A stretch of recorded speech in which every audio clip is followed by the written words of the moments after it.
ধৈর্য নিয়ে সহ্য নিয়ে আমাদের পাশে থেকে কাজ করে যাচ্ছেন। স্বাস্থ্য বিভাগের দুজন তো আছেনই পরিচালক, এবং আমাদের সিভিল সার্জন সাহেব, আমাদের মেডিকেলের পরিচালক সাহেবও আমাদের সাহায্য সহযোগিতা চান এবং আমরাও তাকে পাশে পাই। সুতরাং এই বরিশালের জন্য আমরা যদি এই সব এক হাতে হাত রেখে কাজ করি, আমার মনে হয় না যে জীবনানন্দের রূপসী বাংলা খুব দূরে। আমাদের যে কবিতার রূপসী বাংলার জীবনানন্দের স্বপ্ন আর প্রাচ্যের ভেনিস বরিশাল আমরা মনে খুব অল্প সময়ের ভিতরে করতে পারবো, যদি না আপনারা আমাদের পাশে সাহায্য না থাকেন। আপনাদেরকে আমাদের পাশে থাকতে হবে, নগরবাসীকে আমাদের পাশে থাকতে হবে।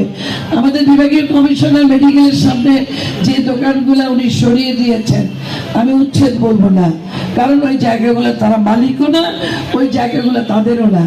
আমাদের সুস্থতার জন্য, মেডিকেলের জন্য, হাসপাতালের জন্য ওই জায়গাগুলো আমাদের পরিচ্ছন্ন থাকার দরকার।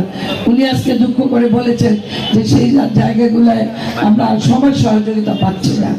এই জায়গায় আমি সাংবাদিক ভাইদেরকে তাদের প্রতি কৃতজ্ঞতা প্রকাশ করছি। আমাদের স্মৃতির কাজগুলোকে যেভাবে আপনারা এই বরিশালকে যেন আমরা সুন্দরভাবে পরিচ্ছন্নভাবে তুলে ধরতে পারি, রাখতে পারি, সেই পজিটিভ কথাগুলা আপনারা প্লিজ তুলে ধরবেন। এমন কোনো নিউজ করবেন না যে 100টা ভালো কাজের ভিতরে 2টা ভুলকে আপনারা সবার সামনে তুলে ধরে 98টা কাজের উৎসাহ আপনারা হারিয়ে দেবেন না। এটাও আপনাদের কাছে আমাদের দাবি থাকলো, আপনাদের কাছে আমাদের প্রত্যাশা থাকলো। এবং আমরা এখন একটি র্যালি করবো ডেঙ্গুর ব্যাপারে। আমাদের মাননীয় প্রধানমন্ত্রী, আমি গত ঈদের 3 দিন আগে তার সাথে কথা বলে এসেছি। উনি আমাদেরকে যে নির্দেশটা দিয়েছেন সেই কথাগুলোই কিন্তু আমাদের এই যে এখানে উল্লেখ আছে, দেখবেন উনি নিজে বলেছেন যে আপনার বাড়ির পাশের আঙিনাটা আপনি পরিষ্কার রাখুন। সিটি কর্পোরেশন কখন আসবে, জেলা প্রশাসনের লোক আসবে, ওই পর্যন্ত কেন আমরা অপেক্ষা করব?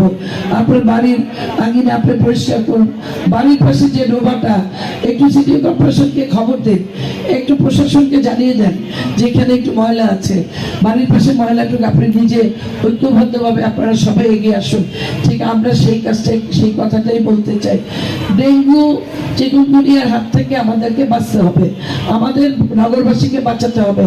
যার জন্য আমরা গত এপ্রিল মে 2 মাস আমাদের পরিচ্ছন্নতার মাস ঘোষণা করেছিলাম সিটি কর্পোরেশনের। আর এই জুন মাসকে আমরা মশক নিধন দিবস মাস হিসাবে আজকে ঘোষণা করলাম। 30 দিন আমরা 30টি ওয়ার্ডে মশার ওষুধ দিব ইনশাল্লাহ। এটা আমাদের ইচ্ছা, এটা আমাদের চিন্তা, আপনারা সহযোগিতা করবেন। আমরা বলেছি 12 ঘন্টা বর্জ্য অপসারণের সময় দিয়েছিলেন মাননীয় বাণিজ্য মন্ত্রী, তার সাথে আমরা অনলাইনে বিক্রি করেছিলাম। আমি সেদিন আমার পরিচ্ছন্নতা কর্মীদের আশ্বাসে এবং তাদের সহযোগিতায়, তাদের মানসিক জোরে সিটি কর্পোরেশনের সকল কর্মকর্তা বলেছিলাম যে আমরা 6 ঘন্টা থেকে 7 ঘন্টার ভিতরে বর্জ্য অপসারণ করব।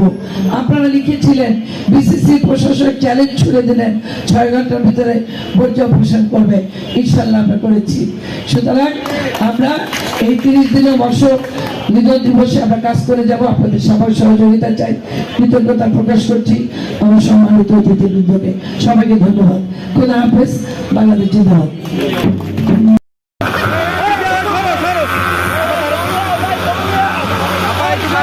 Vai,